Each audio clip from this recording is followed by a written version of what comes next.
One recent afternoon, I was holding my daughter's Twilight Sparkle plushie toy while she played, and I noticed something peculiar about the character's design. Consider with me, if you will, Twilight Sparkle's cutie mark.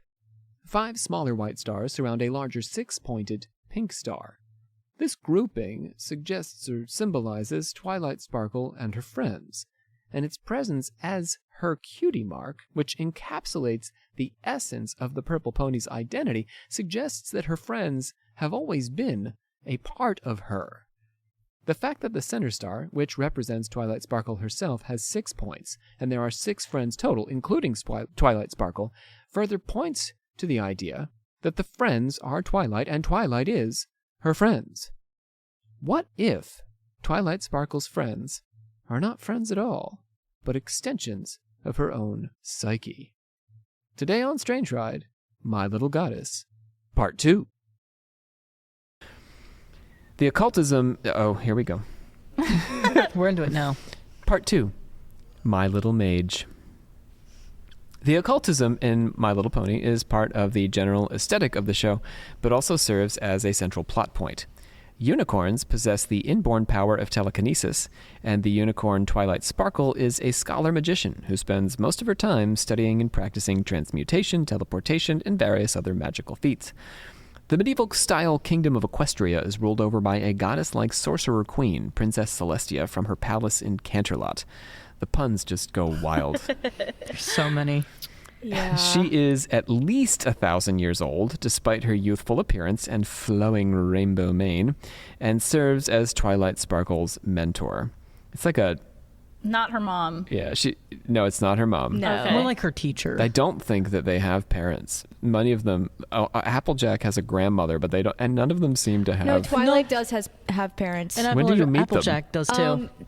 Applejack's Oh, yeah, has they a come by tragic... for like one episode and then leave again. No, they Yeah. have a tragic Oh, that's backstory. rarity. Oh. It's Twilight like this... Sparkle's parents have a tragic No, backstory? no, Oh. Applejack's. That's why There's she's like the a worker whole horse. episode of like the Them like She's going trying to into work the through her woods or pain. something. it was like Apple Bloom, Applejack, and Big Macintosh trying to figure out like who their parents were. Yeah, Yeah, and they didn't know because their parents actually died. yeah. Yikes. Yeah, it was but crazy. Twilight Sparkle's parents are still alive. When do we don't meet them much. You do, if I can remember, I believe it's the episode with the Crusaders asking everybody how they got their cutie marks. How I remember this, yeah, I don't know. We do see a lot of the parents in the cutie mark episode. 'Cause But the in kids, general, see you them as don't kids. deal Yeah. with the parents. No, Not I mean, really. we didn't know about Shining Armor, who is Twilight Sparkle's brother, until he was getting married. Right. He suddenly shows up. Their Yeah. families don't exist. They're teenagers who live on their own. They're like 18 or 19 years old, the main characters, if we had to equate them to real people. But, they can afford an apartment. So it is a magical place. It is a magical place. And I want to say about Celestia, too, I can't drive home enough that she is a kind of goddess. They take her name in vain rather than, we'll say like... Celestia. They do, They do yeah. say that. They do Oh, this all okay. the time. Yep. Interesting. So she is coded very heavily as an actual goddess, but a goddess she's who like lives among 1,000 them. years old. And she Yes. can also move the sun. Like, she is Yeah, in charge of she's- moving the Oh. sun. And Yeah. then her Yeah. sister, Luna, is in charge Wait, of... is she immortal? The lore suggests that she goes away at some point, but it's. She goes I think it's like a away. Lord of the Rings style vanishing into the ether. You cross the threshold. She becomes Celestia the White? Or Yeah. She is white, though. Um, And her fur is actually she white. communicates. What am I trying to say? She communicates with her student, Twilight Sparkle, through Sparkle's familiar, a dragon named Spike, who coughs up Celestia's missives in a puff of green fire. I love Spike. So all the ponies have familiars, even though Twilight Sparkle and Rarity are the only ones who are unicorns with magical power. Of the core group. They have familiars? That's so interesting. Like little They all pets. do? No, Yeah. I know. But yeah, I just think that's also very occulty, isn't Yes, it? it's Yeah. extremely occulty. Yeah. That's why I'm saying this show is heavily occult coded. Characters are routinely banished and What are returned. the other ones, pets of familiars? Rainbow Dash has a turtle. Applejack has a dog. So it's one of those Pinkie weird Pie things where has it's an like, alligator with no teeth. Yeah. what? And then Fluttershy has a bunny that I believe, tries to kill people. Yeah. It's a pretty aggressive on bunny. multiple occasions. Yeah. Like the Monty Python. They're forgot about alter that. ego-y, some of them. But Spike is less alter ego-y, although he's more... Spike is more. It has more of a. Character? Yeah, he has more of a character. He's less of a pet and more of an actual, like, yeah. more like a little brother. But the pets tend to function in alter ego fashion. The show loves to play with these binaries. So Rainbow Dash is quick, but her pet is a turtle on a little propeller. Yeah. Okay. So adorable. I mean, and I discussed with you guys the way the ponies are paired. There's Earth ponies, there's unicorns, and there's Pegasi. So the Earth ponies, the two Earth ponies in the main cast are Pinkie Pie, who is the character who represents leisure and fun, and then Applejack, who represents labor and work. We have Rarity, who represents a focus on fashion and external things, and Twilight Sparkle, who's focused on intellectual and internal development. And then our Pegasi are Rainbow Dash, who is focused. How do I pair these two? Rainbow Dash and Fluttershy. Yeah, she's extroverted. You're right. Yeah, And then Fluttershy is very introverted. Yeah. Interesting. Yeah. So they love these binaries. Anyhow. We were talking about our demon familiars. Characters are routinely banished and returned, cursed and healed, and experience visions of the past, present, and the future by way of magic. But, unlike Harry Potter and other occult-themed children's media, which tend to focus on plot, My Little Pony is self-consciously concerned with teaching social-emotional lessons, as I've said several times, about friendship, such that the stories often take on the broad allegorical dimensions of a morality play. If you don't know what a morality play is, this was a medieval form of entertainment where the characters were named things like charity and friendship. Like that was the guy's name, was Friendship. And they would, talk to each other and interact, but they were meant to represent these virtues. And, oh no, here comes sloth and gluttony. And you were meant to learn lessons in this allegorical way by characters playing heavily, just put on the table. You know what I mean? But the same can be said of the characters in My Little Pony. Absolutely. They're fairly straightforwardly labeled with virtues and vices. And their little cutie marks too, right? Their cutie marks say a lot about them, yeah. So, while we can read messages about growing up into Harry Potter, as with any coming-of-age story, My Little Pony insistently telegraphs the presence of its allegory by routinely labeling its characters with their virtues or vices. So Harry Potter, what does he represent? The boy who lived. A I don't boy. know. Right, yeah. Not quite the same. What does Luke Skywalker represent, right? But when we think about My Little Pony, Rarity represents generosity, and she represents also external fashion and love of, fine things. These things are heavily coded onto them.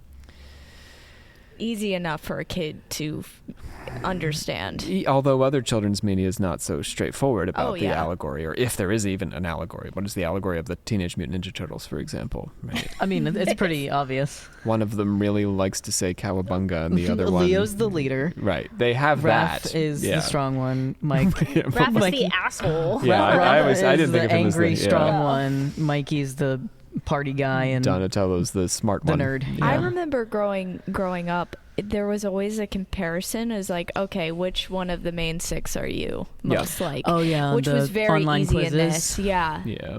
That's not... You don't need a quiz for that. It's, You don't. You just. You don't, just but, like, right there. Yeah. I didn't do a quiz. I just was Girls like, yeah, Go that I Games relate with this love one. to make quizzes.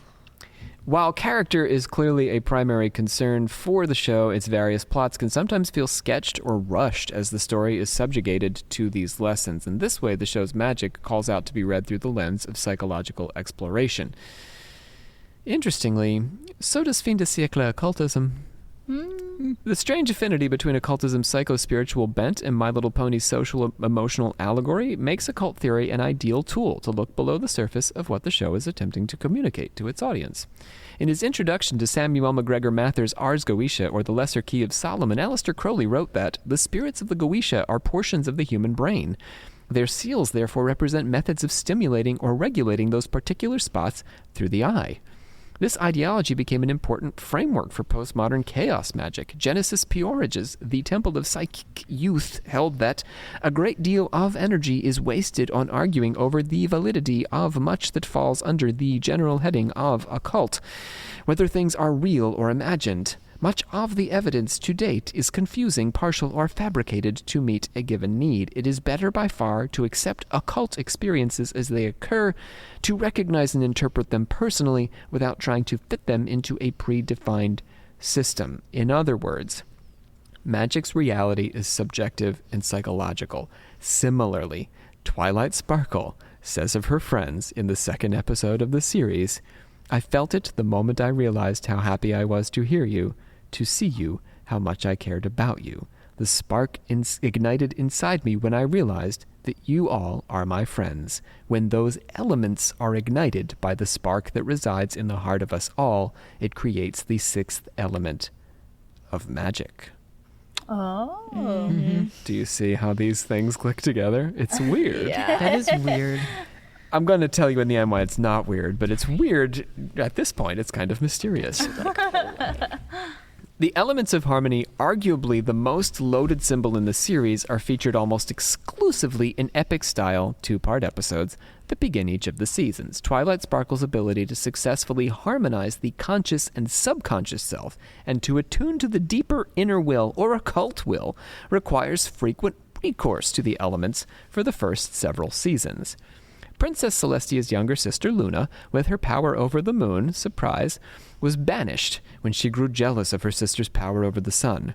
When the series begins, we're talking episode 1, Twilight Sparkle discovers in one of her dusty old magic books, her esoteric occult library, that Luna is due to make a dramatic return.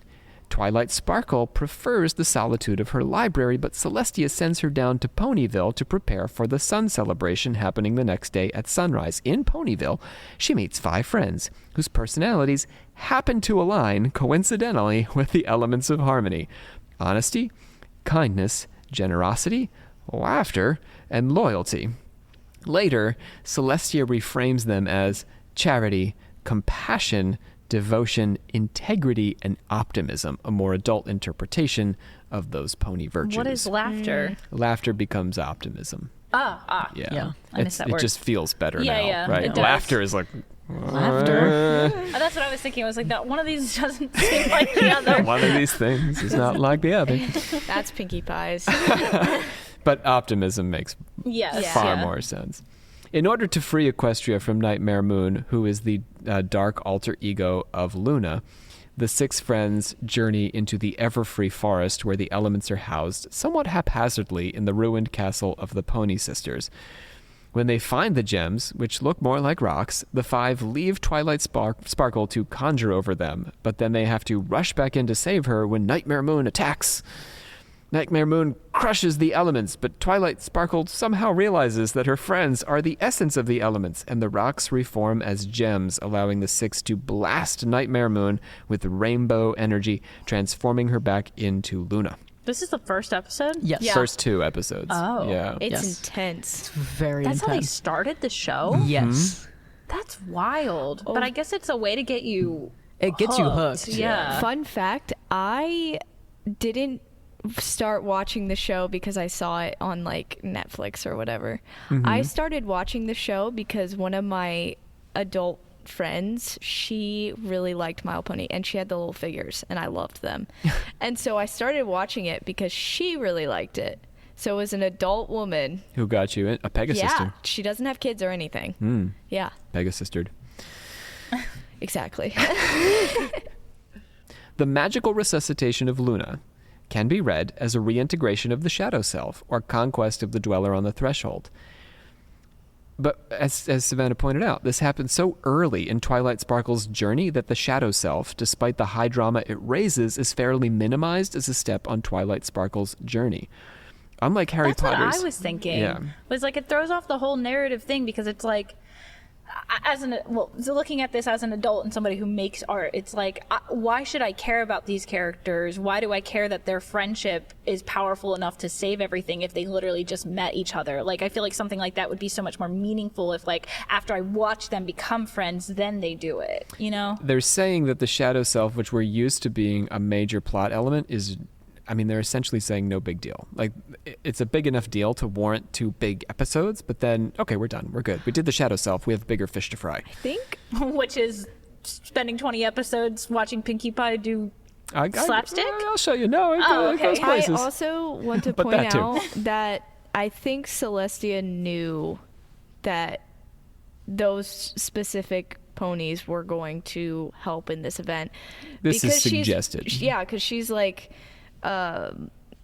Twilight goes to Celestia and is like, you know that Nightmare Moon is gonna like appear or whatever, and this is gonna be, and she's like, nah, don't worry about it. Yeah. Go make friends. Celestia is very cagey. Yeah, she's very You can almost cagey. never believe exactly what she's telling you. Yeah. She's Also- God. Yeah, exactly. That's my point. Is Goddess. I think she is like a goddess figure, and she already knows that she's going to make friends, and that's what's going to help in this coming event of Luna or whatever. Because if God tells you, it's not free will anymore, right? So you got to do it yourself. I mean, for me as well, with the whole like starting off with this crazy adventure, I didn't watch it in that order because I watched it when it was like first being aired, but they would do the reruns first and then the new episode. So I started watching just the regular slapstick commentary and then watched the epic, which I think is how a lot of girls got into the show. Yeah, I think that's true. So the reason Savannah feels weird about this is because it's such a trope, I think. Harry Potter's confrontation with Voldemort, Luke Skywalker's confrontation with Darth Vader. I mean, these are alter egos, right? Voldemort is the alter ego of Harry Potter. And Darth Vader is his dad, right? Literally the alter ego. Luke Skywalker by other terms. They're just looking at themselves in an inverted mirror with these dark characters, and the whole damn show, or the 6 hours of movie, or the 500 hours of Harry Potter is about this confrontation. But My Little Pony says, nope, we're done with that. Let's move on. Dark alter ego, met, found, good, let's keep going. So the ponies have bigger fish to fry, as I'm saying, namely, in my opinion, Twilight Sparkle's apotheosis. What does that mean? She becomes a god. Oh, Yes. whoa. Yeah. The resuscitation of Luna, incidentally, also forms, fairly early, the three faces of the goddess. This is bizarre. Actual lore in the show, She right? also has identity crisis because of it. Luna does, yes. Yeah. Yeah. The three faces of Diana map neatly onto Celestia, Luna, and Twilight Sparkle. Celestia equals Diana. Luna equals, get this, Luna. The original Greek goddess lunar face of Diana was called Luna. And, They're putting Greek goddesses in the show now? well, I'm saying that the three ponies They correspond. correspond to the most famous three-faced goddess in the Greek pantheon, Okay. Diana, with her cult. Okay. Diana, Luna, so Diana the goddess, Luna, Diana's face as the moon goddess, and then Diana's face as the goddess of magic is Hecate. Twilight Sparkle is called the Princess of Magic. She has a variety of monikers, but Princess Yeah. of Magic is one of them before she becomes the Princess of Friendship, because friendship is magic, so really they're correlative. It's one and the same. So she is Hecate. Very, like, there's no other way to interpret her. What? And That's crazy. And they're all the three princesses. Yeah. Yes. So the cult of Diana is just there, sitting right in the middle of the show from episode 2. Weird. Okay. From the I think I'm outs- following. You see? Yeah. The cult of Diana exists 2,000 years ago. They created this show, and I assume this must have been intentional, that they decided there would be these three ponies Yeah. who sit at the middle of the thing. Twilight Sparkle hasn't become a goddess yet, Yeah. but she's going to, and she'll complete this. You also have to think about the fact that Celestia represents the sun and Luna represents the moon, and Twilight Sparkle's name is Twilight. Her symbol is the star, or the first star in the sky. She represents the time period that interconnects sun and moon. Where would Cadence come into this? Nowhere. She throws the whole thing out of Yeah. whack. She's just a random pink pony who lives in her own crystal palace. Yeah, that's what I Who was is thinking. that? But you have to bear in mind, Boxy, like as I'm doing this, that the show as pop culture is not going to follow its own mythos. Oh, yeah. The best way Yeah, that it yeah, could. Yeah. Cadence is just, we'll Another get to Cadence. princess. Yeah, she's another princess. Yeah.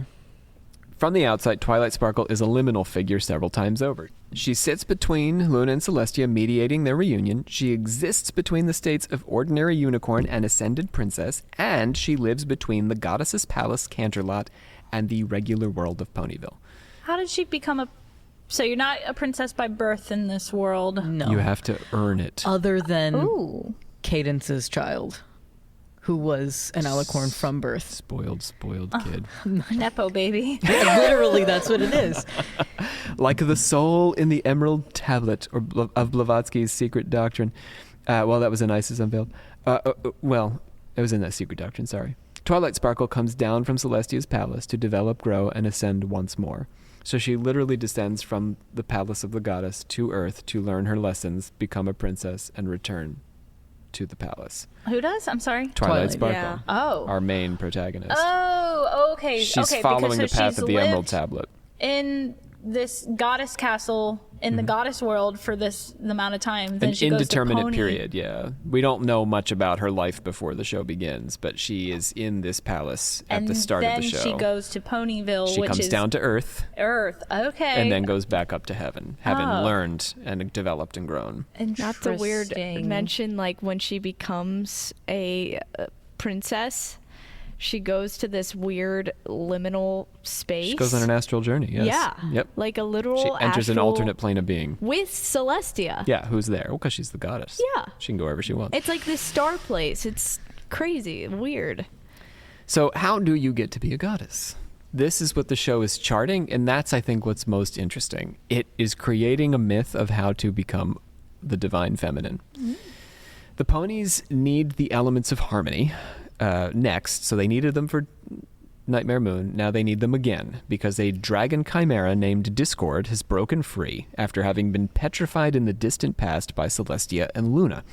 Discord once ruled over Equestria as a chaotic mad emperor, literally turning the place upside down. Until so everything is sort of floating and inverted. Until Celestia and Luna discovered the elements of harmony and imprisoned him in stone. This origin story has a Gnostic flavor, with Discord as the demiurge, the first ruler of this world, and the sister ponies as Sophia or Silence, divine feminine incarnations of wisdom who work to rescue humanity from the demiurge's delusions. If you don't know anything about Gnosticism, the basic belief of Gnosticism is the material world has been created by an evil god, a lesser god. And that the feminine divine is both responsible for creating that god in many versions of the story and for sending forth the necessary energy or vibes or whatever to rescue us from this demiurge. So we see Celestia and Luna performing the role of the goddess and Discord performing the role of the demiurge here. Okay. So in that context, the ponies didn't create him, though. Like, the goddesses didn't create him. Yeah, it's not a one-to-one. Oh, okay. But in the history of this Equestria world, what we know is that the distant past was ruled over by Discord, the demiurge, and then the ponies came into power. Interesting. Yeah. Because I've seen clips of this Discord on Twitter Yeah, he's recently. delightful. He's delightful. Oh, okay. Because I've seen clips about how much him and Fluttershy get along. Oh, yeah. Yes. Yeah. And I was like, this is kind of strange, but I don't know the context. That I develops I feel later. like my phone is just listening to me, like, or listening to Rob talk to me about My Little Pony, because now my Twitter feed is literally nothing but just man. clips from My Little Pony, and I've been watching them because I was like, we're getting ready to do this episode. We'll get into it a little bit. I won't go too far on that, but we'll get into that a little bit. When a couple of foals argue in front of the statue, the petrified Discord, on a class field trip, he breaks free and immediately begins terrorizing Twilight Sparkle and her friends, who seem to have misplaced their elements. He taunts them with dark versions of their unique cutie marks, the symbols, as I said, on the right flank that are a hallmark of the toy franchise, and hypnotizes them to invert their virtues into vices. The honest Applejack lies, kind Fluttershy becomes cruel, generous Rarity hoards a giant boulder, believing it to be a diamond, Pinkie Pie no longer laughs but scowls, and loyal Rainbow Dash is fooled into abandoning her friends. This happens not often, but occasionally in the show, that we see their virtues flipped upside down. Discord transforms Equestria into a surrealist paradise, with rabbits running on long horse-like legs in the style of Dali's Last Temptation of St. Anthony, buildings floating upside down in midair, ears of corn spontaneously popping in cotton candy clouds raining down chocolate milk. What does this sound like to you, Savannah? Weird Mageddon. Sorry. Weird Mageddon. Which is something Which that is from happened in Gravity Gravity Falls. Falls. Literally, when the evil god shows up at the end of Gravity Falls, he does that all of that, except it's just really dark and twisted and like kind of gory. Whereas I guess because it's a little bit more child friendly. Yeah, this is more fun, but it is weird. Yeah, it's like a trickster god, I guess. Yes, and it creates a sort of surrealist dreamscape. Twilight Sparkle is the last to fall victim to discord when she can't marshal the elements' help because her friends have all become gray-colored bullies, drained of their pigment by the Chimera's colorful machinations. They're not colorful anymore. Nope, No This way. also happens multiple times in the show. Color and identity and cutie Big marks thing. are all interlocked. The solution to Twilight Sparkle's problem is fairly obvious since she's more or less discovered it before, but she takes a while to come around to it. She erred when she chose to rely on the elements as the solution to her problem when it was really her friends that she needed. After casting a memory spell on each of them, bringing them back to themselves, together the ponies vanquished discord, turning him to stone once more. Let's talk about cutie marks for a second. Oh, fun. Cutie marks, despite or perhaps because of their commercial baggage, become an important feature of the show's plot, insofar as they represent identity. The marks are something earned over time and regarded with sacred import. Confusion or loss of the marks symbolizes an identity crisis, and the extension of the marks into the elements of harmony symbolizes their potential as a source of power. The show regularly frets over identity. In paired episodes at the start of season 3, a fourth princess, who we mentioned, Cadence, who does not fit into the 3 faces of the goddess because there are no 4 faces of the goddess. She rules over a separate kingdom. Maybe they put her in as like a red herring to be like, see, we're not doing occult shit. Please. Take that, Rob. I know you're coming. I thought it was more for the villain of that. Oh, She She that, is yes. also a very if she was a goddess, it would be like the goddess of love kind of Which deal. is odd because friendship equals love, and the Yeah. princess of friendship is Well, I guess Twilight like Sparkle. a different kind of love. Yeah. She throws the whole thing off. Yeah, it's a Yeah. kind of love that is not doesn't really exist in this world, which is erotic love. It's true. Yeah. Right. She's the only one who's married. Yeah. Yeah, we'll get there. Well, not the only one, Oh my but gosh. There's there are other other ponies who are marriages. married, but they don't matter, and they're not main plot points. yeah, 100%. What were we talking about? Cadence, who rules over a separate kingdom, is set to marry Twilight Sparkle's brother, Shining Armor. Corinne just got those 2 ponies. What a terrible name. Shining Armor. But that's how all their names sort of function. He's the captain of the royal guard or something. Yeah, he's got magic to protect he's like things. the knight in shining armor, literally. But she has been replaced by a doppelganger with dastardly designs, and Twilight Sparkle must rescue the princess and expose the imposter. I like those kind of plots. I think they're kind of fun. They're fairly constant. That's what I'm thinking. Like that's why Cadence was made, to have this big like doppelganger plot. Yeah, it's just to the side of everything else. It's weird because otherwise we follow Twilight Sparkle's development, but here we introduce a completely different character and take ourselves in this whole other direction. The Was this in lore ends season up 2, spinning out. or once Lauren was we're gone? on to season. Oh yeah, we're on to season 3. She's in the background. okay. Yeah. The 2-part beginning to season 5 features ponies who have surrendered their cutie marks, and with them their distinctive You can actively personalities. choose to not have it Only anymore? in this instance. In this Yeah, instance, which is it's Yeah. really weird. like you have to surrender it to something. It's a kind of communist cult. Oh, well, it's- actually, they don't just surrender it. She has an actual object. The cult leader Yes. has an object to take away the cutie marks. It's She like herself this- did not take yeah, away, it's but like she this hid magic that she box did. that when it's I think opened, it's a it can staff. or a staff or Yeah, something. she Staff. uses a magic stick, but it's her own magic that allows her to do this. So she has the magic power to remove your identity and then store it. in a little box. That's yeah. definitely In scary. a wall of boxes. So you're not born with your cutie mark. No. It's a sort of puberty is when you get your cutie mark. It's coded as a kind of puberty. Yeah. But you also have to like earn your cutie mark. There are You have 3. to earn it. Yeah, you have to like figure something out about yourself Yeah. to earn the cutie mark. It's not like you work for it. It's like a journey of self-discovery, Okay. Yeah. which is what so much of Twilight Sparkle's work is about, is self-discovery. This is the occult will. This But is all the of the main identity quest. characters have their cutie They marks already have already. them. But you there need are to go 3, further. There are 3 Oh. characters in it that are young. There are young characters. It's Applejack's little sister, Rarity's little sister, and I'm guessing orphaned. Isn't it Rainbow Dash's sister? No. No, Oh, they're She not very kind of related. Rainbow adopts her Dashy. as Yeah, a sister, okay. but they don't actually mention if she actually There's a lot has of missing parents. Apple Bloom, Scootaloo, and Sweetie Belle. Yeah, they don't have their cutie marks, and their plot throughout the show is them trying to figure out what their cutie marks will be. They really, really want them, but they just can't find them until later on in the show. The cult in this season 5, which is past the point that I want to discuss, honestly, but continue, like, just the theme won't go away. They keep belaboring it. The cult is premised on the idea that having a unique identity causes you to argue and quarrel with other people. So by removing your unique identity, everyone's the same and there's nothing to fight about and everybody gets along and feels much better. Everybody is the same. Yeah, it's a kind of, there's a communist coding to it. Yeah, it's kind of scary. Like, I watched this one last night in preparation for... Sorry. Go ahead. For this episode, and it's kind of scary because they all smile the same. They all have the same hair. They're very muted tones because all the color has also drained out of them. Yeah. Yep. Yeah. We're obsessed with identity, and identity is a central concern in these cases, in these double episode series, so that it gets special attention. And is a long-running theme of occult practice. Discovering one's own true purpose and will is central to Aleister Crowley's Book of the Law. His famous maxim, to do what thou wilt, did not mean doing anything you want at any time, although it's often interpreted that way. Rather, Crowley, or the beings he channeled, meant that we needed to be in touch with our inner Godhead and follow the direction it provides.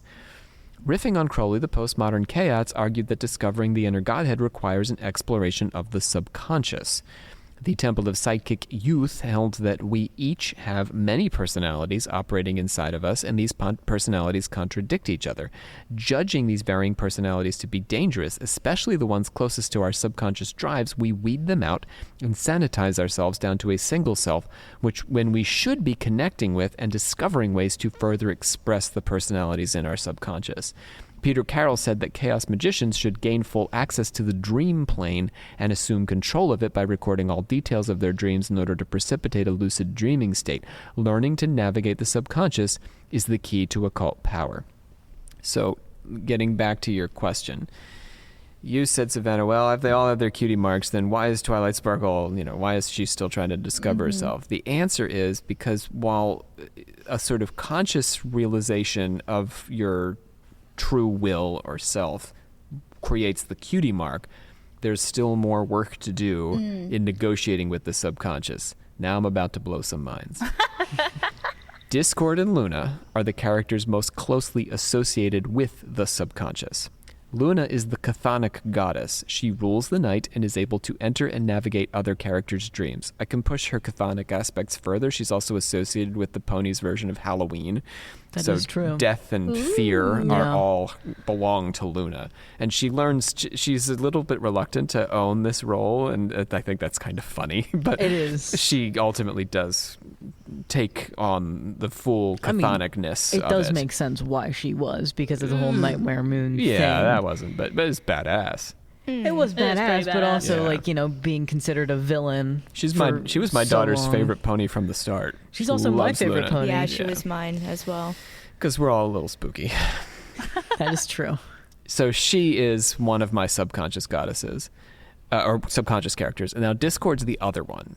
Discord's Equestria is significantly surrealist in character, and his rule, with its references to Dali and Lewis Carroll, is coded as the reign of the subconscious. When Discord is in charge, a checkerboard rolls out across the floor. Everything turns upside down. Everything looks like Salvador Dali animated it. It's literally a place of the unconscious just like gone wild. Yeah. So I don't know that they were thinking this way, the show's creators, but they're absolutely coding him as the king of the subconscious. Okay. So Helena Blavatsky warned in Isis Unveiled that a passive consciousness was subject to the control of elementals and demons. Only through the development of the occult will could these forces be marshaled and put to good use. When Twilight Sparkle lost control of her friends, she lost control of herself and risked being subsumed by the subconscious, namely Discord. Memory, which sits at the core of identity and personality, is the spell that she uses to bring every pony back from the brink so that they can collectively petrify Discord. Both Luna and Discord pose threats to Equestria. plunging the world into eternal night in Luna's case, or surrealist chaos in Discord's case. But remember the chaos magician. You must not flatten out your subconscious personality. You must get to know it and control it. Luna must be subsumed, and Discord is one of the few villains who is not to be ejected or imprisoned, but befriended and brought into the fold. Both Luna and Discord are subconscious coded characters, must be brought in. They can't be kept out. This is how we ascend. Isn't it cool? That's so That is cool. pretty cool. Didn't they turn into stone? They did. They brought him back. But Celestia, in her infinite weirdness, says, You mean you all have to be wisdom. friends with Discord. And she Okay. doesn't really explain why. She's just like, I brought him back and be friends with him. And I don't even think she shows up to say this. She just like sends a note through Spike or something. Yeah. Go be friends with Discord. Here he is. And he's tried to wreck your shit several times over. Yeah. But here he is, just chilling. Interesting. And he will try to wreck it again. So the lesson that Celestia is trying to teach Twilight Sparkle, if we're thinking in these terms, is about the subconscious. She needs to master and connect and subdue the subconscious, not just eject it from her identity. I just had a realization, which isn't really part of it, but I was thinking about how you said Fluttershy and Discord and all that. Fluttershy was also the one that liked the cult to begin Yes. with. The only one. She's and she always was the drawn only to one that. to like Discord. And she's to represent kindness. So it's kind of like kindness can overlook bad in some ways. Although Discord's good outweighs the bad, Yeah. Fluttershy, because of her kindness, becomes a bridge to other worlds. Isn't she the first pony as well to like be comfortable for who she is? I think so. I feel like she was the first one to be like, I know who I am and this is who I am and I'm okay with that. They negotiate that more with her than anybody else, I Yeah. think. Although the others do have their issues. At Applejack's, it's almost like their movie of the wiki. Like she accidentally ends up lying on behalf of these characters, and then she tells everyone the truth. Like it's a little more straightforward lessons for 8-year-olds. Whereas with Fluttershy, I do think it gets oddly deeper because her Yeah. conflicts are a bit stranger given her personality, her introvertedness. Yeah. The finale of season 3 is a musical episode in which Twilight Sparkle gets her wings and becomes an alicorn, Pegasus unicorn, and a princess at last. We've been waiting. The wings arrive after her friends' identities become confused. This time, instead of becoming inverted, they become jumbled. Their cutie marks, yet again, get mixed up so that they are all doing jobs they're wholly unsuited to. This had never happened before, but the cutie marks keep resurfacing, right? Wait, where did this... So she became a princess after they defeated Discord? Nope. No. She did Oh. not. Defeating Discord was not princess worthy. This is, I'm going to tell you, it's princess worthy. This is what Yes. becomes princess What's about to be worthy. princess Sorry. worthy is this thing. And it's sort of very strange, in my opinion. This is a single episode. This happens It in is 22 very minutes. strange. Oh. This is not a Yeah. double episode. In a It's single so episode, weird. she does the thing that allows her to become a princess. Which and this is like what she the does. goal of the show. It's Is it not? apparently not. So let me tell What you. it sounds like. though. Instead of becoming inverted, the cutie marks become jumbled. Twilight Sparkle is able to remedy the problem in 22 minutes or less by reuniting her friends with their corresponding elements. So, in other words, Rainbow Dash is wearing Fluttershy's cutie mark, and so she's taking care of all these animals, but she doesn't know how to do it. And Rarity's trying to handle Rainbow Dash's job, which is to like corral the clouds, but she's terrible at it. So, She can't fly, right? right. Right. So all Twilight Sparkle does is she's like, I'll just bring them over to the pony to go do the job that they're supposed to do, and it'll be fine. And it is. Yeah. Yep. That's it. Wait, what? So like the first one she did was Fluttershy. So she brought Fluttershy, who was doing Pinkie Pie's job, to Rainbow Dash and was like, oh, Rainbow Dash needs help with all these animals. Could you help her out? And then she does and then gets her cutie mark back. Yeah. They And then remember go their down the actual line. job. It's the same as the memory spell. Really, it's the exact same thing. The memory spell is what she used before to remind them who they're supposed to be because they were acting the opposite of their virtue. And now they're doing just a jumbled version of what they're supposed to do. So she brings them over to their house and says, aren't you supposed to be doing this? And they're like, oh, yeah. So I guess, is it trying to say that your personality is intrinsic to you? That's not the word. Is that the word? Yes, I think that there is an existentialist idea to fixed. this, that or maybe anti-existentialist, that essence precedes existence, that you have an essence and that you need to reconnect with your essence, although it involves active. Which is also in correspondence to their names. Their Yes. names go along with their cutie marks, but their names are given to them before they have cutie marks, Right. which is like a sort of predestined kind of thing. You have an essence. Yeah. And you're meant to do a thing. You need to find your essence, connect with your essence, and do your essence. So when their essences get mixed up, all she has to do is remind them what their essence is, and they go back to it. You Okay. see? Yes. In theory, it's about friendship and expressing friendship by going and helping your friend. I don't get that at all. It's a bit of a It's stretch. more of the magic side of it than the friendship. Yes, because we're not really concerned with any of them uniquely. It's about Twilight Sparkle solving the puzzle, putting the pieces back together. She's the only one really taking action. They're just passively moving around with her. And this happens every time the epic episodes come around. They all flatten out and she becomes the primary leader. focus. Yeah. So, all's well. We remembered. The only difference is this is in response to magic gone awry rather than subconscious run amok. In becoming a princess, Twilight Sparkle realizes an apotheosis of her occult will. Magic and leadership, the defining qualities of her personality, reach their highest expression to date. But Twilight Sparkle's trial is not complete. Dark vines have been growing out of the Everfree forest.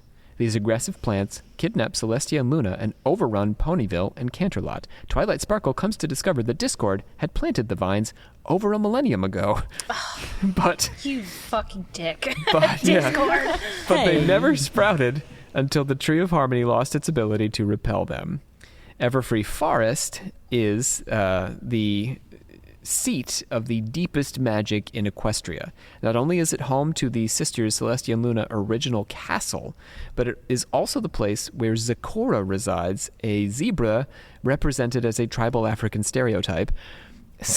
They tried. Yeah. They tried. Yeah. Not to mention their indigenous stereotypes as well. Oh, for sure. They tried. They tried. Yeah. That's all I'm going to say for them. They missed. They tried. Zecora surfaces almost exclusively in an occult context and speaks exclusively in rhyme, the language of spells, which all rhyme. So she's Very voodoo-esque. yeah, she is coded as the pony of magic, which is interesting because she is tribal, Yeah. African tribal. So it's like the African tribal. This is an old trope that indigenous and native people have a closer connection to occult power. This was true of spiritualists in the 19th century, for example, with Native Americans. But she's more deeply connected to magic, period. That's just how she is. In this episode, she is forced to flee the forest because the vines push her out. She gives Twilight Sparkle a potion, a cipher for hallucinogen, which only a princess can drink. And Twilight Sparkle... What? Yeah. For just reasons. And Twilight Sparkle has a vision of the distant past, leading the friends to seek out the Tree of Harmony, also located in the Everfree Forest. The tree is the source from which Celestia and Luna originally took the elements of harmony and stood as the forest protector. The friends attempt to go without Twilight Sparkle, but when they arrive and find the tree overgrown with black vines, they are impotent to solve the problem. Luckily, Twilight Sparkle returns. Instead of using the elements to restore the tree, they give the elements back to the tree.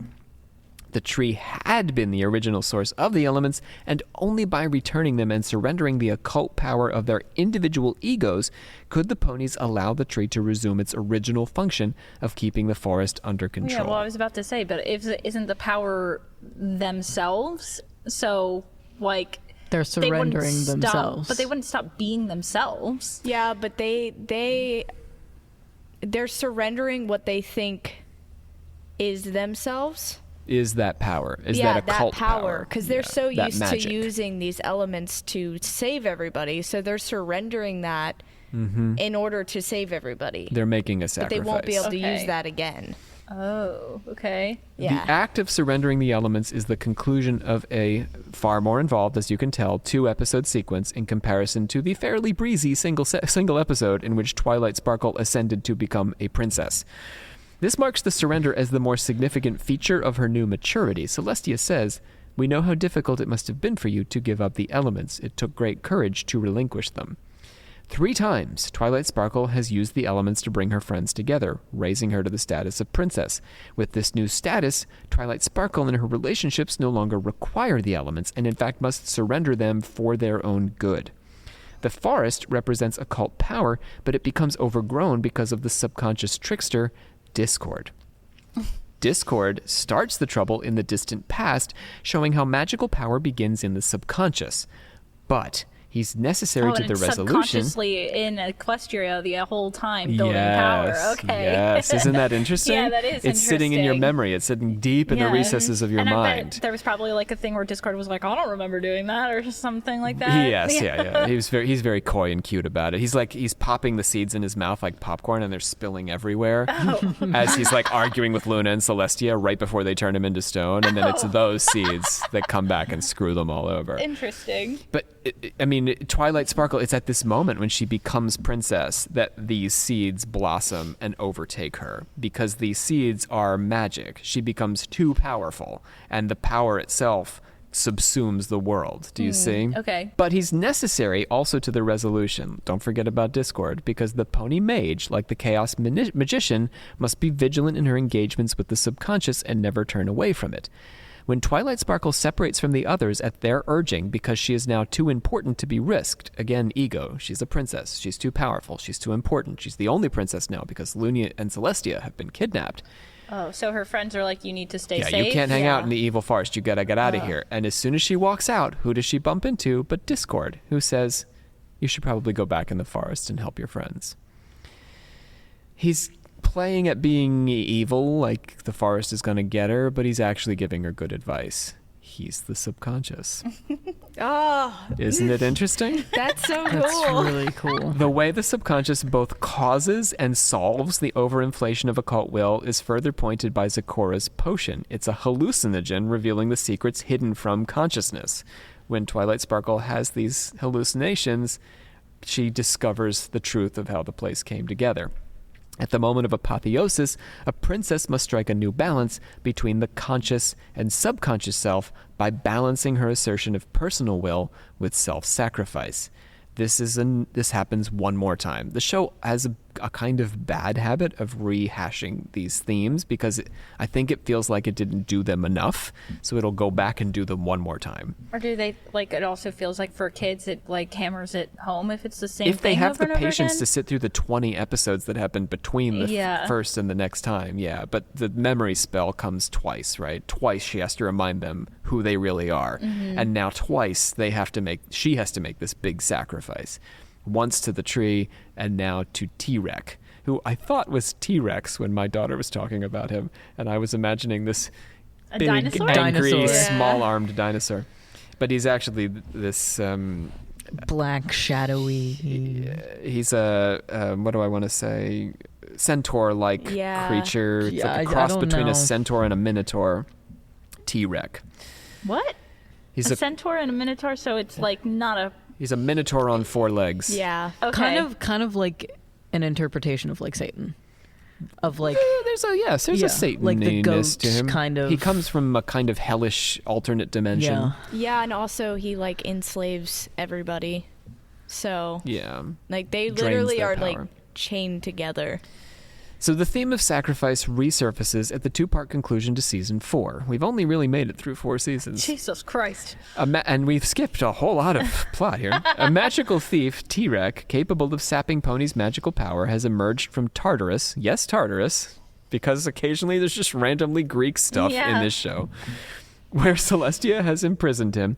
And Celestia sends Discord to locate and recapture him. She's imprisoned a lot of people, it seems. She's pretty good at imprisoning things. Yeah.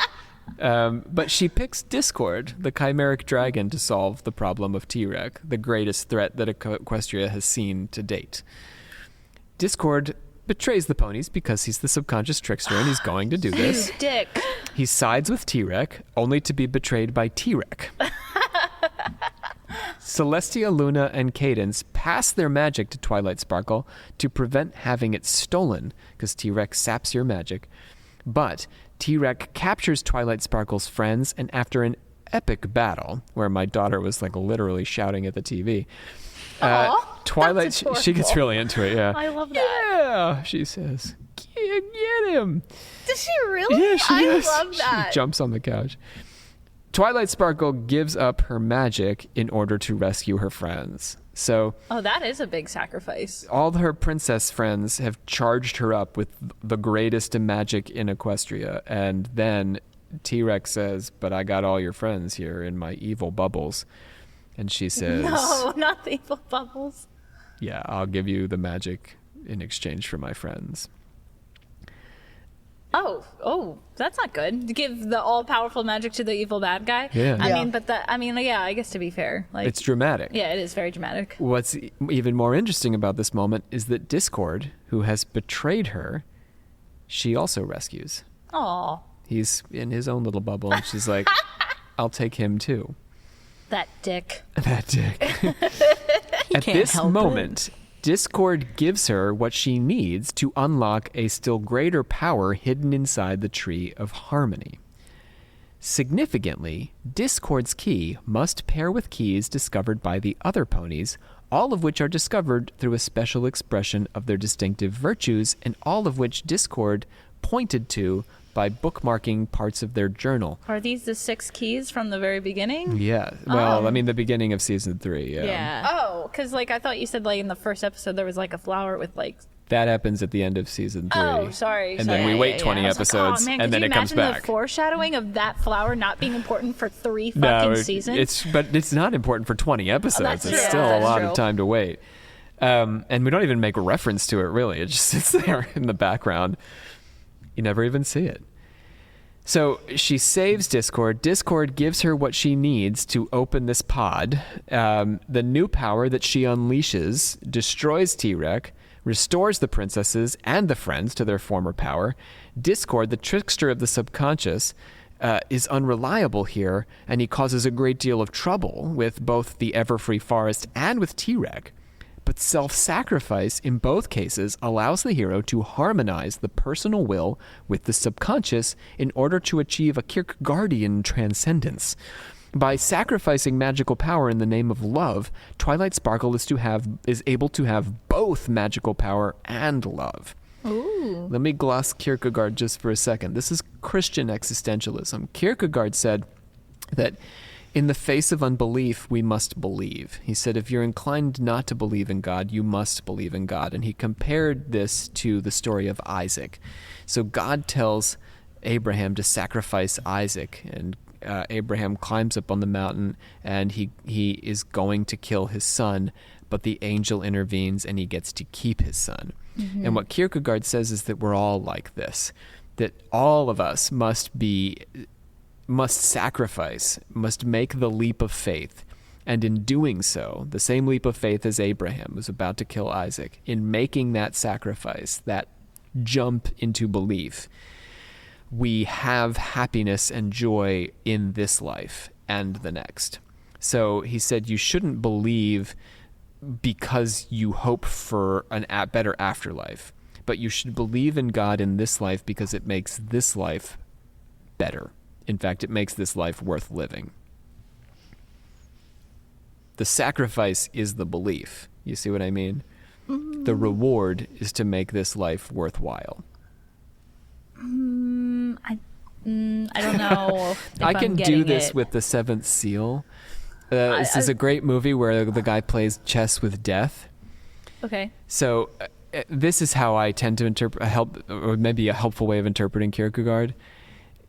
In this movie, death comes for the guy, right? And he says, well, I'll play at chess because I don't want to die right now. And for the rest of the movie, which is set in this medieval world, death keeps popping up to play chess with him. And the guy is now, his entire life is based on death. So he's not really living. He's not really happy anymore because he's living for death. Uh-huh. He's living with death constantly looming over his shoulder, and he thinks of nothing but death and beating death. Okay. What Kierkegaard is arguing, in no small part, in my opinion, is that by taking the leap of faith, we abandon death, and that allows us to be fully alive. We no longer live with the specter of death over our shoulder because we have God. Does that make sense? I don't know. I'm just getting I'm confused because it feels like with the Abraham and Isaac story that it's implying like I don't know. It's a lot to ask you to kill your son. Abraham's not afraid of death because his God will make everything right. Oh. Do you see what I'm saying? So he's like, oh, God, okay, so if it's your will, I'm going to do it because my son will be okay either way? Yes, because I believe in God, my faith will make everything good. I will have my son in this life. You have asked me to sacrifice my son, but I believe in you, therefore you will allow me to both sacrifice my son and have my son here and now. Okay. Because the alternative is to live in fear of death. God allows you to transcend that fear and therefore enjoy existence. Okay. So now let's do Twilight Sparkle. We just went on this amazing journey through existentialism. Friendship. Do you see? If you are willing to give everything for friendship, which is magic, and I would say love, because love is a more appropriate occult and spiritual term. Mm-hmm. If you are willing to give everything for love, then love will reward you in this life with the magic, the power that you gave up, and love. You get to have both. Through God, you get to both sacrifice your son and have your son. Through friendship, through love, you can both sacrifice your power and have your power. Okay. Yeah, because through your friends, you have a new type of power, right? Sacrifice is distinctly anti-Crowley. Hang on, were you just ignoring me? I'm not. I'm going to see. I'm going to see if it matches up. I'm asking actual questions. I hear it. I want to see if it connects in the way you think. Sacrifice is an anti-Crowley idea, who was famously opposed to self-sacrifice, which he regarded as misguided. He said it is a lie, this folly against self. I don't vibe with that either, because you can't have everything. Well, he was the B666. He thought that this was all very Christian, that we had to sacrifice for others. But Crowley's point in part is a Satanist point, a modern Satanist point, which is that we're all selfish, and when we think we are God. Like when you go to Gaza to provide humanitarian aid, you're doing that because it makes you feel good. You're not doing it for them, really. You're doing it for yourself. And that's kind of a shitty argument too, but it's got some points. But right, yeah, with I don't the whole jive Mr. with Beast that. scandal and shit. Have you? I never mind. Get on all that. You can do it. I'll do You can do an episode on that. While Crowley saw a place for love in occultism, it was subordinate. He said love is the law, love under will. So Crowley actually said we need love, but he does the opposite of My Little Pony. My Little Pony says love is the most important thing, and then identity. You have to be willing to sacrifice identity, your princesshood, your power, your magic, in order to have love. And if you do that, you'll get to have both. But Crowley says you can have love, but your identity, your will, comes first. I see it. Yeah? Yeah. In following Kierkegaard, the ponies seem to be siding much more with the Christian and less thelemic occult ethos, but Christ-like sacrifice is also a theme in occult literature. In his seminal occult novel Zanoni, an influential text believed to reflect its author Edward Bulwer-Lytton's real-world occult engagements with an esoteric group, the title character is an occult adept. Zanoni has overcome death and lived for thousands of years, not unlike Celestia and Luna, through a supreme control of his will. But at the conclusion of the novel, he allows himself to fall in love. He has a child with his young wife and gives his life to the reign of terror in the midst of the French Revolution so that his wife may live. In choosing to marry, Zanoni rejects a life in which he is, I'm quoting here, indifferent whether his knowledge produces weal or woe, a mechanical agent of a more tender and wiser will, as science that cares alone for knowledge and halts not to consider how knowledge advances happiness. So that's what he was before, was a man of pure occult knowledge. But he chooses to love somebody and to die for that person. and that raises him to the next level. There is a higher purpose than knowledge. There is a higher purpose than power, and that purpose is love. Yeah, so it's kind of like just, is it like surrendering? Because you were talking about like death and all that, and because a lot of people, you see the people that live a while, and they always say, just don't fear death. Yes. Don't, because if you're spending your life fearing death, you're also wasting your life fearing for death. I think there's two directions there. There's also the denial of death where you pretend you're never going to die. Yeah, that's true. What's important is that you acknowledge death. You're see okay it. with it. Yeah, And you know you're going to die. Yeah. Yes. It's And like we're talking about with Discord here. You must rein in the subconscious by facing him head on and making him part of you. You have to make death part of you. And to accept that you could die any moment, and Right. that is okay. And then be alive. Yeah, You have to Yep. be able to face death, look it in the eye, and live. because that's when you can live. Does that answer your thing? I don't know. It's a lot of big words being I know. thrown Isn't this around. deep? So fun. Very deep. My little No, pony, this man. this is a fun conversation. I'm just having trouble wrapping my brain around all of it because I feel like one of my things is I feel like personality is very important to me. My Little Ego is Pony very says that it is important. They're not saying Yeah. it's not important. And as I'm saying, they're obsessed with your identity and Yeah. not losing your identity and remaining true to yourself. But you can only really have that if you're willing to let it go for love. Okay. But when you do that, you get to have both. Yeah. Yeah. I'm not suggesting that, you meet a man and like become his perfect woman because Yeah. of what he prefers. If it's real love, you give yourself up to it and it gives you back to yourself. It's No, I surrendering get your, that. it's like Yeah. surrendering your ego. Yes, Like- in order to, and you have it back. It comes back. You get to be you Yeah. if the love is true and the sacrifice is genuine. Yeah. Because it becomes more genuine when you surrender it. Yeah, you become more you than you were before. Because it's not a forced thing. It's not something you feel like you need necessarily, because you surrender that. And once you feel like you don't need it, it suddenly becomes even stronger because of that. Yeah, Yeah, when you sacrifice the identity and say you don't need the identity becomes more strong. It's almost like it in a way that Savannah might be able to understand better. I feel like I'm being talked down to. No. It's For you- You don't understand My Little Pony lore, Savannah. It's like an analogy that all of us can relate to. It's like when you walk on stage, if you're caring so much about what the audience sees in you, you're more apt to screw up. if you're preoccupied with yourself, Yeah. if If you're you're thinking about preoccupied, you you're and like- not about the bigger the show. Yeah. That's a good metaphor. And then you surrender that and you're like, whatever happens, happens. Mm-hmm. It usually goes better. When I started to sing, when I was young, I had a lot of anxiety and I cared about what people said. Only when I surrendered that I didn't care what people said and I was just going to sing for the love of singing, did I become better, because I got rid of that fear. Yeah, I've had a similar thing with being trans. When I was a young boy, at the ripe age of whenever. oh yes, I remember those years. I was very like on to learning everything about being trans and learning everything about the identity and focusing on the identity. And it was only when I let that go that I really figured out who I was. Mm-hmm. And now people are like, oh, do you know this stuff? And I don't. I have no idea what they're talking about.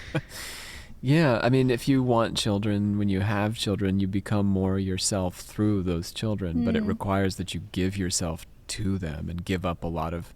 People are always worried about giving up so much of their lives and what they do and who they are to their kids, but the truth is those things aren't who you really are.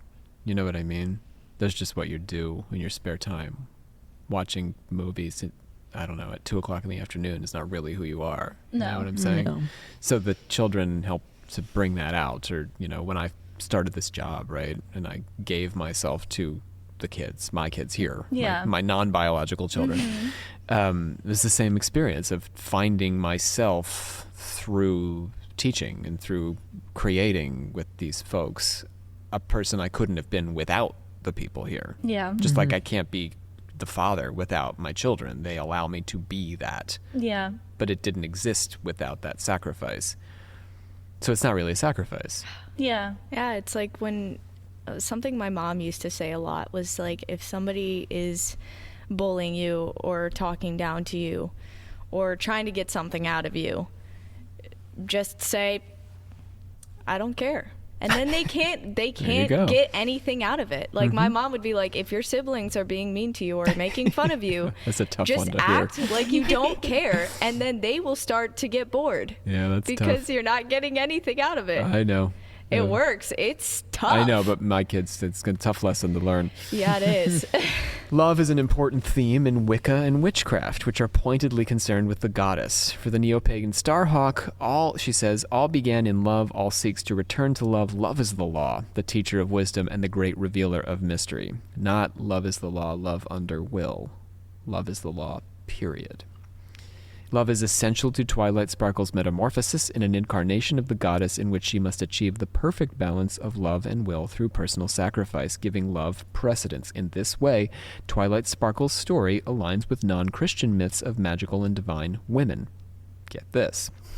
In these tales, it is a common trope that the female ego surges up and asserts itself, makes a sacrifice, and achieves balance. After emanating from the creator god, the Gnostic goddess Sophia accidentally produces a dark demiurge who rules like a tyrant over the earth, and she must remedy this mistake by sending forth a daughter, Eve, to help humanity overcome him.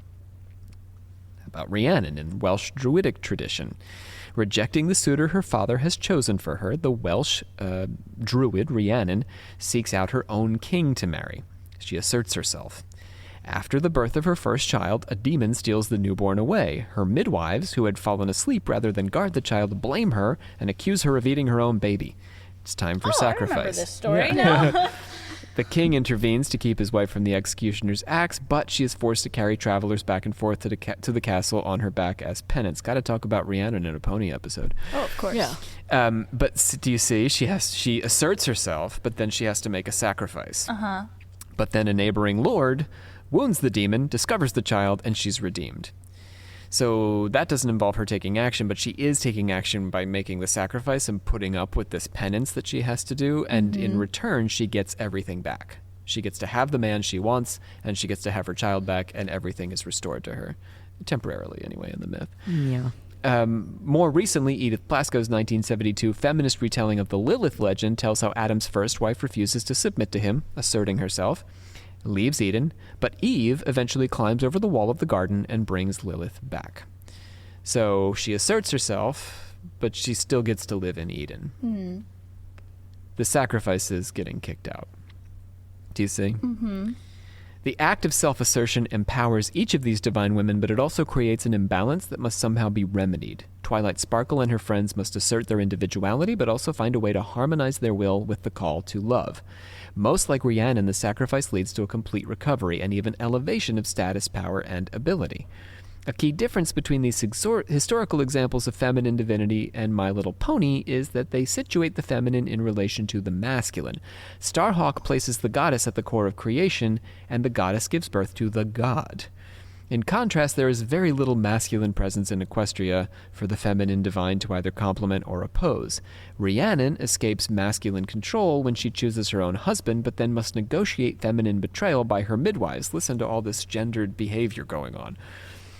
Twilight Sparkle is only ever surrounded by female ponies, and so it's far more difficult to read any gendered message into her exploits.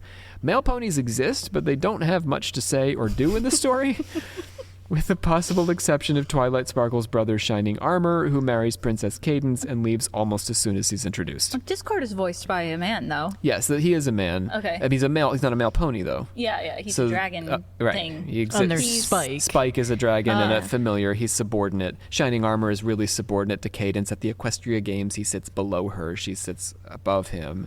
But and there are other male ponies who figure centrally in episodes, one-off episodes, but they, other than Shining Armor, there are very few recurring characters that exist in the main storyline, and he is, as I think Evangeline pointed out, the only one that got a toy, the only male pony that you could play with. Yeah, he is. Yeah. So that goes to show you there just really aren't men here. No boys allowed. Not really, yeah. It's very few of them. So much so that Annalisa and I would create, if we had extra ponies, like extra Twilight Sparkles or extra Rainbow Dashes, we would make them into males. Yeah, you gotta do what you gotta do. Because we wanted male characters as well. Male ponies exist, yes. Weddings and romantic relationships are rare plot points and never the focus of the action. Luna and Celestia are unmarried, and Twilight Sparkle and her friends have no discernible romantic attachments and very few romantic inclinations. I think Rarity is one of the few who has a crush on a male pony fashion designer who's apparently straight because he would rather have Applejack, who won't have him, so nobody gets laid in that episode. There's also the thing between Pinkie Pie and Grilled Cheese. Grilled Cheese, yeah. I don't know if that's romantic or not, but there's It's something. implied. Yeah, there's something going on there. I forgot about that one. But these are one-off things, right? These characters move on. Nobody gets married. Ponies, rainbows, and princesses suggest a stereotypically feminine-coded world, which is its own kind of transgressive achievement, as we've been talking about, but without the presence of the masculine, the feminine no longer functions as a distinct political category. This may be why researchers Kira Hunting and Rebecca Haynes found that adult male Brony fans were not inclined to read a feminist message into the show unless they were already amenable to feminist politics. They had, quoting here, a strong tendency to negotiate the show in ways that complemented their pre-existing ideological positions rather than seeing any feminist intent in it. Similarly, Justin Mullis argues that contrary to popular belief, bronies do not represent a significant shift in young men's understanding of gender politics, what it means to be masculine, how they view women's entertainment, or even women themselves. With no male to define itself against, the female becomes an allegorical every pony, comprising both masculine and feminine, much like Twilight Sparkle's friends flatten out to become aspects of her psyche when the adventuring gets tough. Let me do this for you now. Here we go. The show is noted for the complexity of its characters, but, as I've said before, when the plot turns from ensemble comedy to magical adventure, these complex characters tend to flatten out into the embodiment of single characteristics, except for Twilight Sparkle. They also become passive, essential to solving the problem, but wholly dependent on the protagonist to discover and implement the solution. When Twilight Sparkle first transforms into an alicorn during an astral journey through which she receives her wings from Celestia, she returns to her friends, and the camera pans to each of them as Celestia praises Twilight Sparkle. She says of Twilight Sparkle, "Since you've come to Ponyville, you've displayed the charity," camera on Rarity, "compassion," Fluttershy, devotion, camera moves to Rainbow Dash, integrity, camera moves to Applejack, optimism, camera moves to Pinkie Pie, and of course, the leadership of a true princess. Oh my god. This moment says that all of her friends are really her.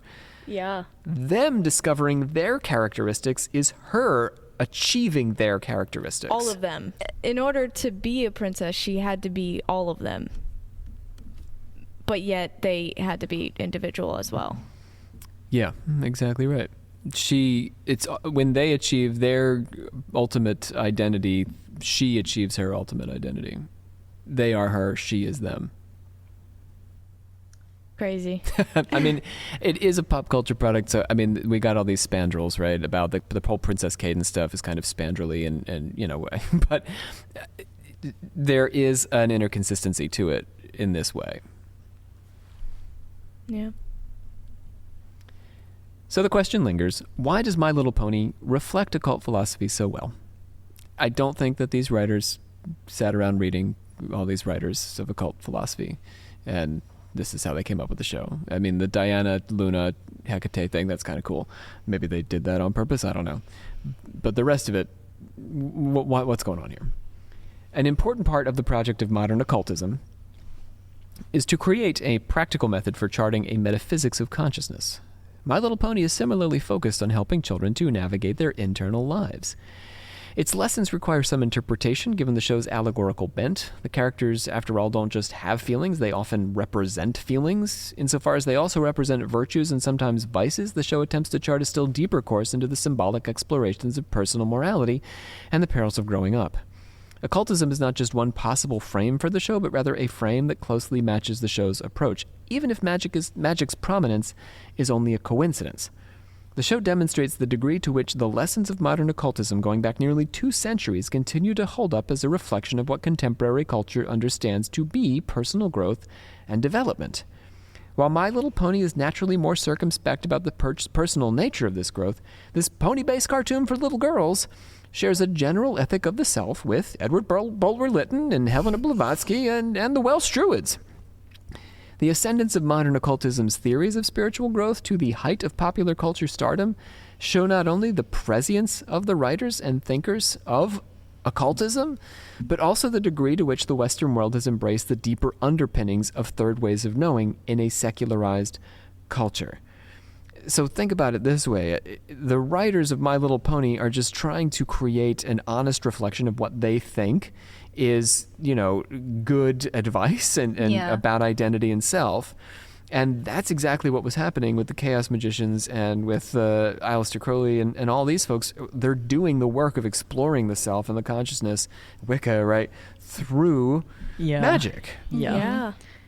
It's all the same. Yeah, it's crazy. They probably they didn't even know that they were doing it, but they thought it was good values, so they added it to this kids' TV show. If you think deeply enough about these things, even if you're not doing all the thinking, but a room full of writers is pushing these ideas back and forth and pushing the show down these lanes, it's just that they're all arriving at the same thing by doing the same kind of work, sort of accidentally. But if you focus on the thing together, you get to the same conclusion. The notion that magic is a means to explore and understand identity is self-evident among Twilight Sparkle and her friends.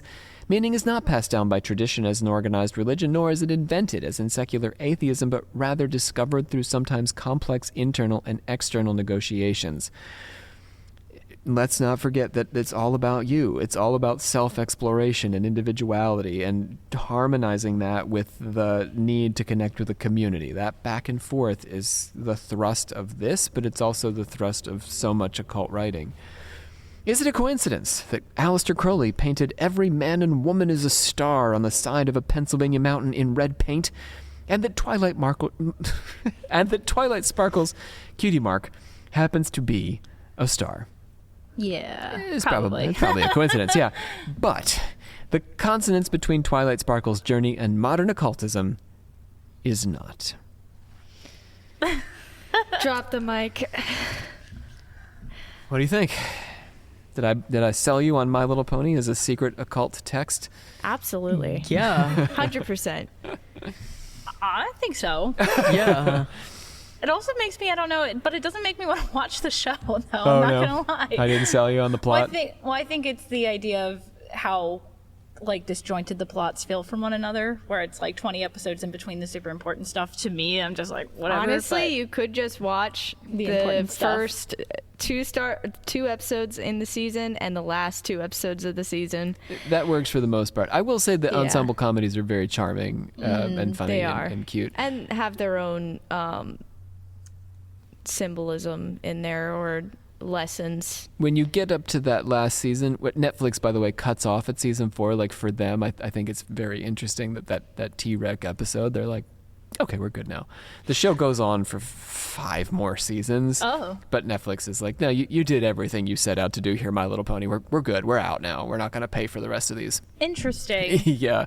I think they're probably right about that. I mean, from Yeah. what I can tell as I'm wading into season 5 with my kid now, it just seems to rehash similar ideas. I could be wrong by the time I get to the end of it all, but it feels like they've sold, they've gone as deep as they can go. Yeah. But in that last season, the ponies, to unlock the thing, the keys that they discover, that roots of those are buried in the season itself, which is unusual. Usually they don't do that. So you don't have to know about their individual little discoveries in the season, but it helps to watch that whole season up through the end. But otherwise, yes, it does sort of just skip. Yeah. No, but I really liked the discussions that we had today. It made me think of the show Bob's Burgers a little bit. Because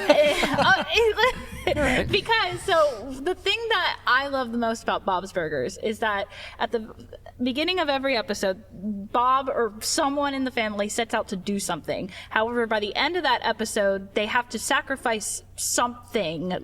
Something goes wrong and they have to give up on their first original goal, but they always get something that they're just as happy with, even though that's not what they were expecting. It's a nice little lesson. Yeah. So, I mean, and it's not like everything is always great, but they always find like a little silver lining at the end. And that's kind of, I don't know, that's where those sacrifice thing went for me, where it's like, yeah, because I think part of a sacrifice, I feel like sacrifice is important though, because I think that's where I was getting confused, because I'm like, well, what's the point of a sacrifice? Like, a sacrifice isn't a meaningful thing if you know that the sacrifice is going to become like not a sacrifice, right? So I guess what I'm thinking is that like the sacrifice, like you do sacrifice something and you do get it back, but in a different way that you were never expecting. I think that's true. Yeah. Yeah, that's where I was getting confused. The ponies, anyway, and I think this is true across the board. But the ponies, it feels bad when you have to give the thing up. Yeah. You're taking that leap of faith that everything's going to work out for you because you give everything up. It's usually always things that you don't know for sure is going to pan out, but it's that acceptance that it could not pan out that you're giving up. Yeah. Yep, that's true.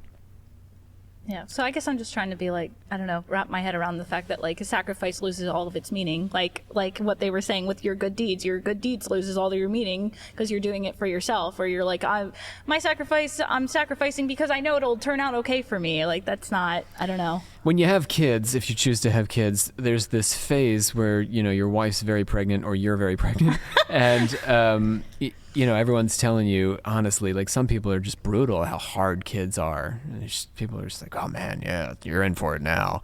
And that, a large part of your lifestyle is going away. Mm-hmm.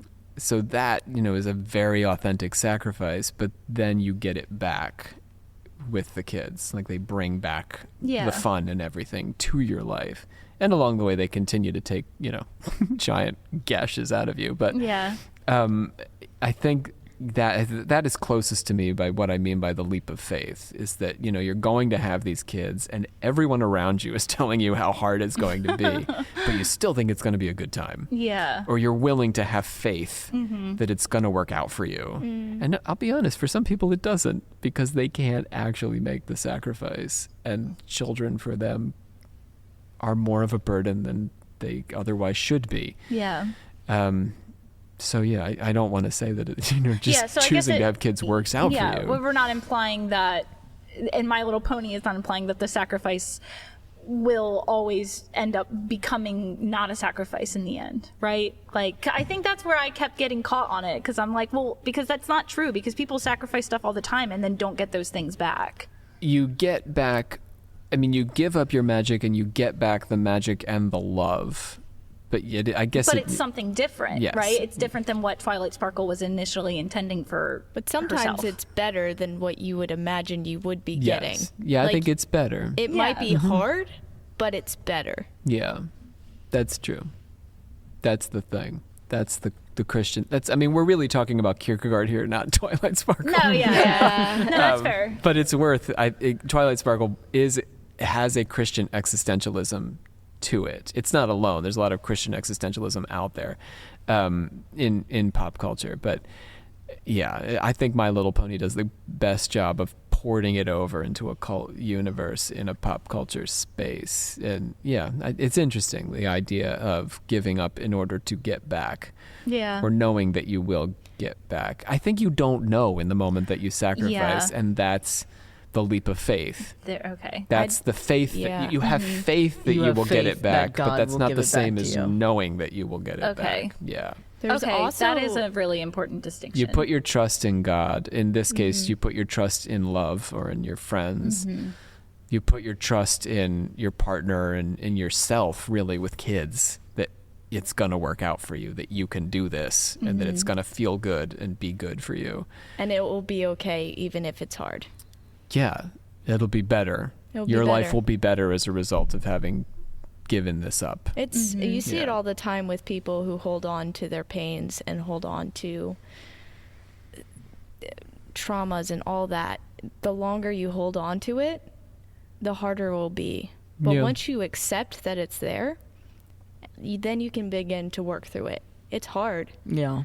but it's better, No, and once, it becomes easier. once you sacrifice that part of yourself, all of the trauma that you've gone through, Yeah. then you're able to not only move on, but also become better because of that trauma. You donate yourself to something scary. Theater, I think, is a good example. If you say, I'm going to really do this, that's a scary thing. Oh, yeah. It's terrifying. You it's so donate yourself scary. to it, though. You take that leap of faith and you go and live that life. Yeah. And it hurts, but it's good. Yeah. I mean, yeah. It made me feel better about myself and my life choices and stuff in a way, because like I never expected myself to be here. Like I went to school at Chesapeake College, and now I'm back working for Chesapeake College and stuff, but my life is so much better for it with all the students and stuff. So it's like, yeah, it's, I don't know, it is interesting. So like I do think the sacrifice is important. I just think I got caught up on the fact that it felt like the sacrifice wasn't important, but it is. Yeah, It yeah. is. I think it's good to clarify. Yeah. I had that sacrifice with actually coming to school, and it was the best decision of my life. You were afraid of doing it. I was terrified of doing it. I was afraid that I wasn't smart enough because, for context, I was homeschooled all my life until college, and I was so terrified to go to college that I was going to go to the military instead because I thought that was something I was actually going to be able to do. But then I sacrificed that fear that I wasn't going to be smart enough, and sacrificed that ego, honestly, and accepting that I was going to have to ask questions, stupid questions. They're not actually stupid, and really put in effort and know that I probably wouldn't know everything, and that's okay. That's Yeah. the deeper meaning of My Little Pony, friends. Until next time. Thank you for riding along with us. Please watch your step as you exit, and remember to take all personal belongings with you.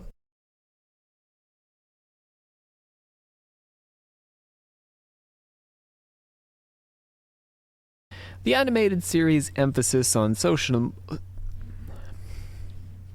You got this. You've been talking all day. I don't want to edit anything, so you have to do it all in one take. Sorry. Oh, Every time no. you mess it up, we're starting over. Emphasis on social emotional learning